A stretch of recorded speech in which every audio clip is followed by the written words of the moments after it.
Live, where news comes first. This is ABC-7 Extra. Welcome to ABC-7 Extra. I'm Maria Garcia. It has been an eventful and controversial few years for the El Paso Independent School District. First, it was rocked by that corruption scandal led by its former superintendent. Since then, it has tried to rebuild, and district leaders have had to confront an expensive and hard reality. Its aging and underpopulated schools are just too costly to upkeep. So the district has come up with a modernization plan, trying to be more efficient and have better educational programs. By 2022, district parents and students could have a completely different experience. We have a lot to talk about tonight. A sit-down interview with Superintendent Juan Cabrera tonight. You can email us your comments and questions now to ABC7extra at KVIA.com. Call us at 915-496-1775 or tweet me at Maria G ABC7. Before we get to our discussion, take a look at the proposed future for EPISD. Look on page 133. A lot of times in life we have a trade-off, and the trade-off in this case is we'll have fewer schools, 14 to be exact, in our current plan, but every one of the schools will be modern and up-to-date, safe and secure, the best of everything. From 83 schools to 69, that's the main focus of the district's modernization plan, a roadmap elected trustees can follow over the next 5 to 7 years. Now we have a tentative plan, and we can tweak it or accept it. EPISD's 10 high schools will stay the same. However, it'll reduce the number of middle schools from 15 to 9. Elementary schools will drop from 57 to 43. But what will go up? Pre-K through 8s, from 1 campus to 7. If there is a school closure, we need to be able to commit to that child whose school might be closed and that parent that would be impacted, that you'll go to a school that is of better condition than the school that you came from and that has more programs available for your students. Cabrera and the administrators behind the plan tout research that shows pre-K through 8th students do better in school, academically and socially. But Cabrera says the main benefit of consolidating 14 elementary schools and building 6 more pre-K through 8ths is the new sleek, modernized schools EPISD students will get. Consolidate to save costs, obviously, but also to improve the education opportunities for kids. The plan will cost about $657 million, but will save the district $221 million over 20 years, they say, meaning the new long-term investment taxpayers would make would be about $435 million. Now we have the options in front of us, how much it's going to cost in real money, and now we need to decide what we're going to do. All right, and joining me now is EPISD Superintendent Juan Cabrera. Thank you for joining us. Thank you very much. I know you had a long weekend. I know this is past your bedtime, so Yes. I'm glad you're here. Thank you. Okay, so let's start with finances. For the taxpayers who say, you know, why should taxpayers invest $650 million if this plan is going to save us a third of that in 20 years? How does that make fiscal sense? Yeah, well, you know, part of it is just it's an investment. It's not a pure cost savings. I mean, we've got aging schools. We don't have the most modern facilities for our children. So it's not easy to just say that it's a cost savings. It's also just an investment in the future, investing in our kids, making sure they have the most modern facilities that allow us to use 21st century learning strategies like project-based learning. And so it's a savings, but it's also an investment. It's fewer schools, making them modern and putting us in a good position for the next 30 to 50 years. Speaking of fewer school, can you say definitively that a student who's affected by a school closure will go to a better campus with more opportunities? Well, in the plan that we put forth that now the trustees will have to look at and implement, that's exactly what we've done, that in every instance, in those 14 schools that we wanted to consolidate, they will go to a new modern school. So that is the plan on paper. Of course, the trustees now will come in May or June and then look at that and decide how they want us to proceed.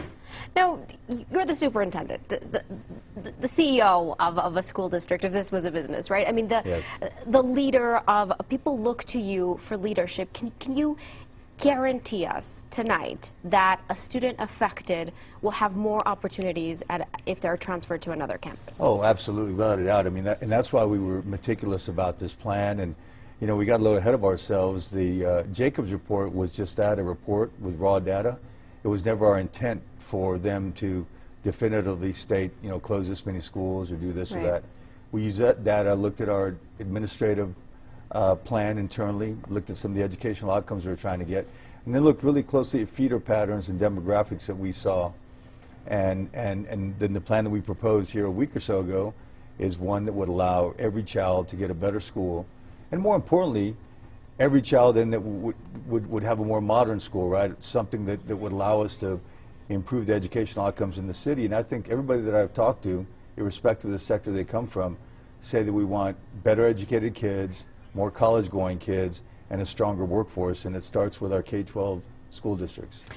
We have a question from one of our viewers on social media, Miley, asking why Vilas teachers will be losing their jobs and losing their seniority over the merging at Mesita. So this will obviously affect staff as well. Can you answer their question? Well, in that particular instance in Vilas, you know, it was effectively Mesita was expanding. So we've got a number of slots that the Vilas teachers will apply for, and then if there's no room there, then they'll have a job at another school. They don't, you know, the contract that a teacher has is with a school district, not with a campus. It's very clear. It's been that way. It's every district in the country, every district in Texas certainly. So I know people get, you know, really attached to a particular school, but in the end their contract is with the district. And in this case, nobody's losing their job, and we're making Mesita bigger and stronger, you know, a proud asset of the district and of the city. And so that's a misconception that Vilas staff will lose their job. Oh, they're not losing their job, no, not at all. Okay, so that's a question from Miley. What's to say that the school district, you know, didn't spend millions on this report, and that you spent so much effort trying to then come up with a modernization plan for then district trustees to come in and not go with these recommendations and go with another plan or other options? There are 3 seats up for grabs in May in the school board. How can EPISD plan for its future if the leaders who will be making these decisions aren't in office? Well, I think, you know, people need to understand, and this is a good question you asked, because I can state that, you know, we didn't, or I didn't actually, the managers asked for a facilities report. At the time, in the fall of 2013, we had no idea, I had no idea that we were under a declining enrollment scenario. It had been going on for a number of years, but it was just data that was sitting on a shelf.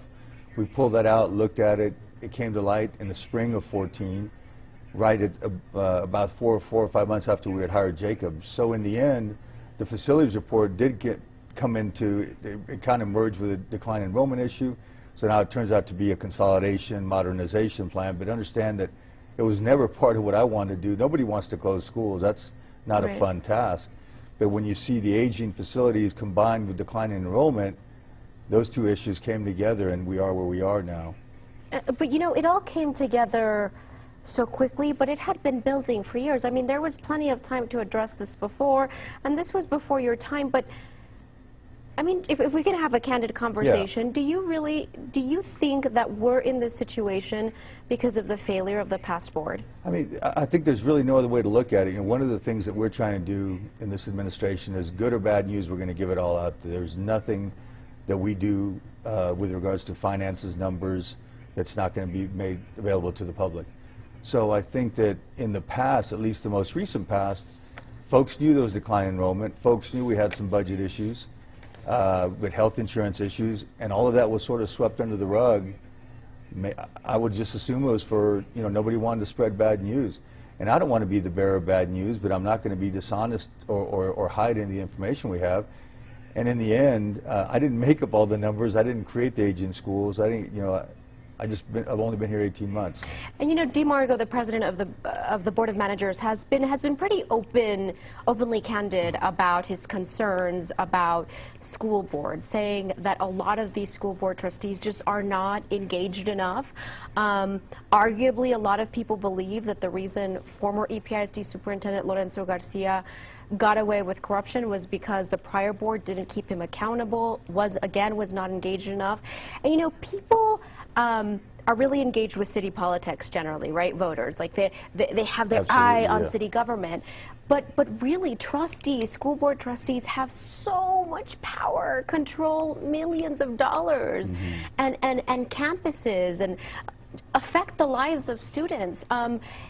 Yet a lot of people aren't really engaged with school board elections.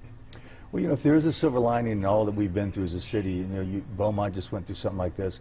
I think what I hear when I talk to people in El Paso, and even when I visit with people across the state, is that everyone needs to get more engaged in school board elections. You're exactly right. I can remember as a child, just 40 years ago, it seemed like the pillars of the community were on the school board. It was almost like the county is now or the city is now. Very high profile, very important, everybody very involved. And somehow, as a society, we've kind of drifted from that. If you notice, it has changed. The makeup and character of a lot of school boards, a lot of cities, aren't the same as they used to be. Well, and DeMargo has said on the record that he's concerned that right now 2 of the elected trustees that are slated to go into office have not been engaged enough. Do you share those concerns with him, given that EPISD is in such a crucial point? Well, yeah, I think he's referring specifically to the meetings. There have been a couple of folks that haven't attended meetings, but I've actually met with all 4 of the elected trustees on a regular basis for the last couple of months. In fact, have a couple of meetings this week where, we've met with each of them individually to go through the budget proposals, through the facility plan. So what we do is immediately following a board meeting, we'll set up some personal one-on-one sessions for them to get a little more detail behind the presentations. Do you have confidence in the future board? I feel okay. I actually feel really positive. The interactions I've had with them have been very positive. I think you spend a little bit of time with me, you realize I have no other motive except to build a great school district and do better for families and kids. Okay, let's go to the phone lines because they're calling us. Amy from the Northeast. Hi, Amy. What's your comment or your question? Hi, my question is, have you ever considered putting the money towards Silva Health Magnet and helping us get a cafeteria and other programs instead of building the Franklin Magnet? Thank you very much. So she's saying, have you considered investing more money into Silva Magnet to get a cafeteria instead of another, I know that's a preliminary idea, another medical magnet school at Franklin? Yeah, in fact, we've allocated a couple of $1 million from the bond funds to go to Jefferson, and those monies are still there. That will go to Jefferson. It hasn't changed at all, so we're going to modernize it. From what bond? From the 2007 bond. Okay. Yeah. So the bond was reallocated about eight months ago or so. It was $47 million, I believe. There was $2 or $3 million of that included upgrades at Jefferson and at Bowie, and those are still in place. So when can the medical magnet school at Jefferson see that money invested there? The medical magnet is actually very modern. It's one of our newest facilities. The individual is referring to the cafeteria that sits at the traditional Jefferson. So all of that is what we're working on. And the money was initially allotted for athletic facilities at Jeff. And part of what we're working with the community is we think that we want to put that more in the classrooms or into the cafeteria, for example, not into a stadium for them.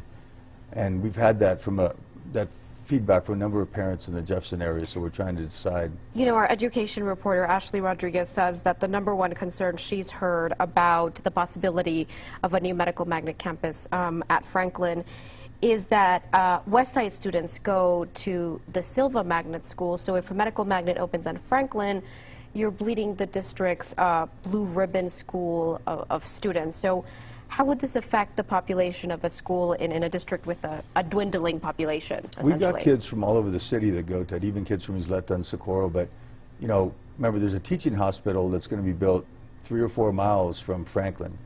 And to not take advantage of that opportunity we'd have there, no matter the size of the West Side Magnet. We haven't stated how big that would be. We're going to throw that out there and see how many parents would be interested and how many kids would be interested. But I'm confident that there's a number of children that are in the further west side of El Paso County that would come to that medical magnet that wouldn't necessarily go all the way downtown to Jefferson. Okay, we have to take a quick break. When we come back, we're going to get Joe from the East Side on the phone, plus Manuel from Twitter, so stay with us. You're watching ABC-7 Extra. You can tweet me at MariaGABC7 or with the hashtag ABC-7 Extra. Email us at ABC7Extra at KVIA.com. Call us at 496-1775. We'll be right back. Welcome back to ABC-7 Extra. We have a one-on-one interview with EPISD Superintendent Juan Cabrera today. Let's go to our phone lines. We have Joe from the East Side on the line. Hi, Joe. What's your comment? Hello, I was just wondering if, as an employee, if there's any plans in the near future and the distant future to make the pay and insurance for district employees more competitive with other districts. Thank you very much. Thank you very much. Hey, that's a great question, Joe. I absolutely, and part of the modernization plan is going to include that. What I'd like to do is make sure that we're the highest paying district in the city, and I want to do that by having fewer buildings to manage, and therefore more money to give towards the employees, and we also want to have smaller classrooms over time. So we're going to have to do that by continuing to cut back at central office and trying to be as lean as we can. But also the difficulty for any school district is that, employees are 85% of our budget, and it creeps up as folks stay longer. You actually pay more and more in salaries. So it's a challenge. We're going to have to be more and more efficient on the operations side to continue to be able to pay more money. But you were saying that, again, this insurance issue was something that had sort of been already identified as a problem some while ago, but nobody dealt with it. I think, you could say about insurance, facilities, we have aging buses. We have 20, 30 buses that are past their 10 years past their lifespan. Technology is at 6 years in terms of refreshing that. We had a number of issues that were difficult issues to tackle. And that's one thing that I hope the public's happy about, is the managers have thrown all that out there. And certainly it's a lot of tough news to handle, but I hope the public's happy about the fact that we put it all out there, and now we're going to tackle it. We're going to do better over time, but we're not holding any information back in terms of the challenges we have so that we can be a good, healthy school district. Okay, let's go to Andrew on the east side who's on the phone. Andrew, what's your comment or your question? If the district is trying to save money, why are we trying to build another magnet school or health magnet? We already have Silva Magnet. This is going to take away a lot of students from the Silva school. We're getting a lot of feedback from that on social media, too, about the possibility for another medical magnet school at Franklin. What's your response to Andrew? It actually is not going to cost us very much at all. We're going to use a 9th grade center. And, all of our schools, even Franklin and Coronado, are struggling with longer-term losing students. So we're trying to build some magnets and other more enriching programs. Like Coronado will eventually have a dual language program to supplement the one we have at El Paso High. Andrus or another one, high school in Northeast, will have that as well. So we're trying to take advantage of, we're not touching the high schools at all. But what we are going to do is, we've got more capacity in high schools with decline enrollment. We'll add some specialty programs across the city so that every child has access to these programs, but the cost will be minimal because we're using existing structures. Vicki emailed us, has a similar question as Andrew about the medical magnet, but she says, how can you say you need to hold spots for students from the south side when the admittance to Silva is on merit? Have you talked to any Silva students about how they see the inequality, she asks? Well, I just need to go back and understand the reasoning behind, the folks that put it together and why they did it the way they did it. A lot has changed in these specialty magnets over the last 10 or 15 years, and they're approaching some of these differently. One of the ideas that I threw out was, to create a medical feeder all the way down to elementary and up in the middle to get more kids to be able to qualify in the way it was in the current system. So we just need to go back and look at the system. I just want to make sure that this is not a specialty school that doesn't serve any kids in that neighborhood. We've got to find a way, and if that just means that we keep the admissions the same and we work harder to identify kids that are strong in science and math and push them up there. I just have a hard time with a school sitting in the middle of Segundo and no kids from Segundo are going to it. That concerns me, so we're going to find a way to fix that. Okay, we have an email from Ruby. This one's about a paragraph, so just stick with me a little bit long. Okay. But Ruby says, there's been a lot of flip-flopping. Franklin and Jefferson were supposed to get football stadiums.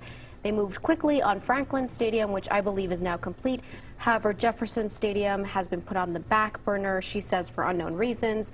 Jefferson asked for the bond money allocated for the stadium to be used for classroom repairs, parking lot redo, maintenance. The bond committee rejected the idea. Now they're considering a medical magnet at Franklin when Silva is not at capacity. And they say campuses, I should say, need to close because they are underpopulated, but want to add additional magnets. How can EPISD continue to say that the West Side schools aren't favored over Central and South Side campuses?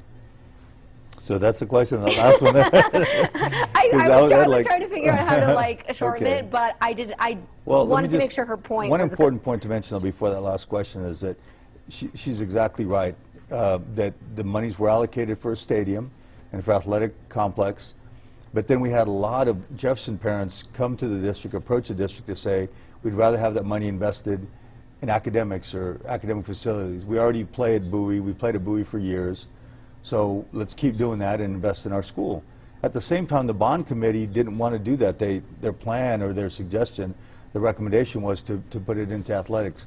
So we're in a quandary. The money hasn't been taken away. The money's still there. We're going to have to make a decision, but we've got a number of parents that don't want the athletic improvements. They'd rather have the academic and keep playing at Jefferson, keep playing at Bowie, I'm sorry. So that's something we have to tackle. And to this concern that you hear, I think you hear it from time to time over and over, is that there's this perception that somehow West Side students or West Side campuses are favored over South Side or Central campuses.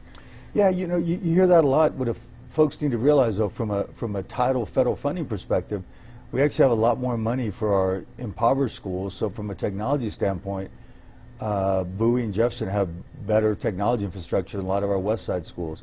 And if you spend any time walking around Coronado, despite the fact that it's academically very successful, it's really one of our schools that's in worse shape in the whole city, and it definitely needs a refresh. So, you know, I can't speak for the past, but I can tell you in this administration, we're about equity across the whole district, no matter what your zip code is, and we're going to make sure that every kid across the city has the opportunity. Now that means we are going to cannibalize some of our business. Some of our students, we're going to have more Northeast opportunities, more South Side opportunities, more West Side opportunities, with the idea being that more folks can stay local. For example, our vocational schools right now, CCTE is on Cotton Road. We're going to try to have a Northeast CCTE and a West Side CCTE. Okay. So that means that less folks will have to go over to Cotton, but hopefully more kids will participate in the programs. And this is from Ricardo emailing us. When Mr. Cabrera claims that his plan will provide more or better opportunities, what are those opportunities? He fails to name all the opportunities. He's not from El Paso. What does he have to lose if his plan fails? Well, I mean, the opportunities are, first, their academic improvement in terms of what we can offer with a more modern classroom where kids are allowed to move around and have these open spaces. But I think if you ask any teacher or student, everybody would love to go to school in a new modern building. If you go over to see Hart or Aoy that are newer on the South Side and you compare them with some of our older campuses, it doesn't take but a few minutes to appreciate how nice it is for kids to go to a new school. I think, you know, that's just aesthetics, I know, but it does. If a kid is happier, teacher's happier, everybody's happier walking into a clean, safe building. But aside from modernization, from a new, clean building, let's talk about some of the educational opportunities.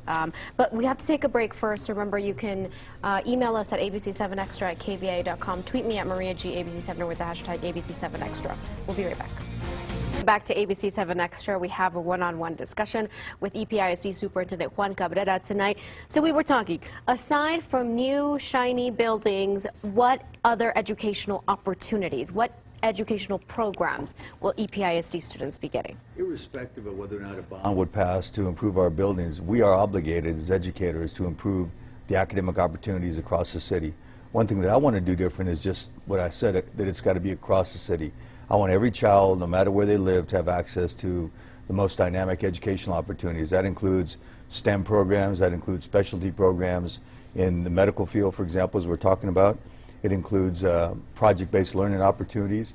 It would include... What does that mean, project-based learning is a teaching strategy where the teacher becomes more of a facilitator of learning, not just in terms of doing projects, but that the kids are engaged, the kids are actually working with their peers, so collaboration is a big part of it, trying to make the classroom look a lot more like the workplace.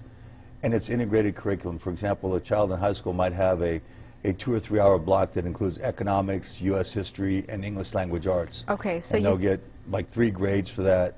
More like life rather than just block periods. Okay, okay. So STEM programs, medical programs, project-based, what else? Dual language programs across the city. And you know, right now, for example, before we passed the dual language initiative, we just had El Paso High School and WIGS.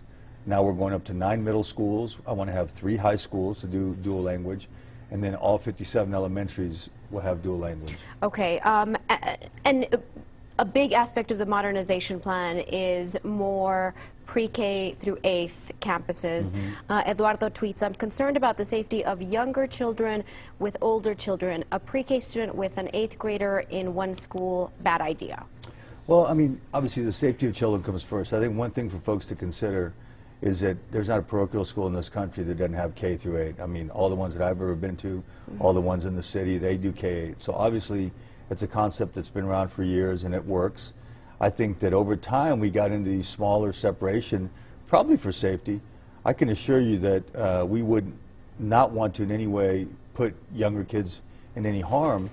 But one of the biggest social and emotional benefits that we know happens in a K-8 is that transition from 5th to 6th, where we lose a lot of kids academically, emotionally, it's not going to happen. You've got that vertical integration where an 8th grade teacher is working with a 5th grade teacher to get kids ready for middle school.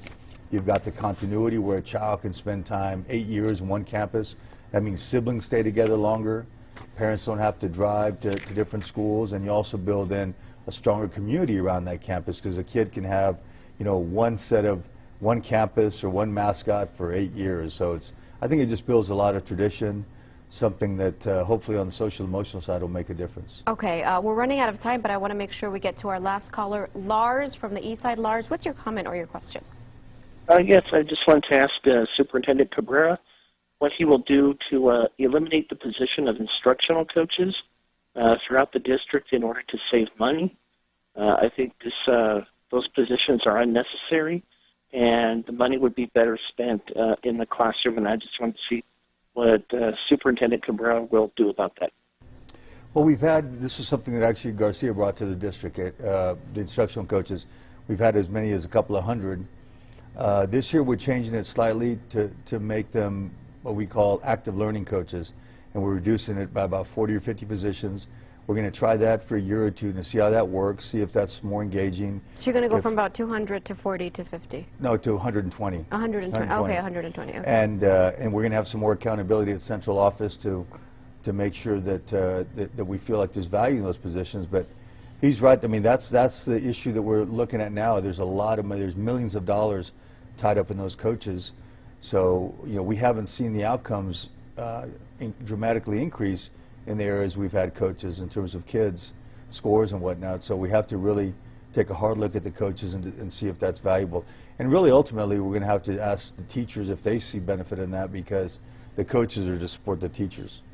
So, I mean, if you're in tough financial strains and there's millions of dollars and you haven't seen an improvement with these coaches, why not scrap the program altogether? Well, it makes sense. There's value in it in the sense that if you've got a master coach, somebody that can support a teacher, that can be innovative in the classroom, then we know that'll help to support teachers. So we're just trying to figure out how we get more training around it, how we support the coaches better, and then check with the teachers to make sure that impact's happening. Okay, all right. I'm being told I'm out of time. Always very accessible. Thank you so much for joining us. Thank you for your time. Thank you. I really appreciate it. Thank you. Thank you. And thank you so much for joining us on ABC-7 Extra. We really hope you found this program informative and helpful, and we'll see you next week. Bye-bye.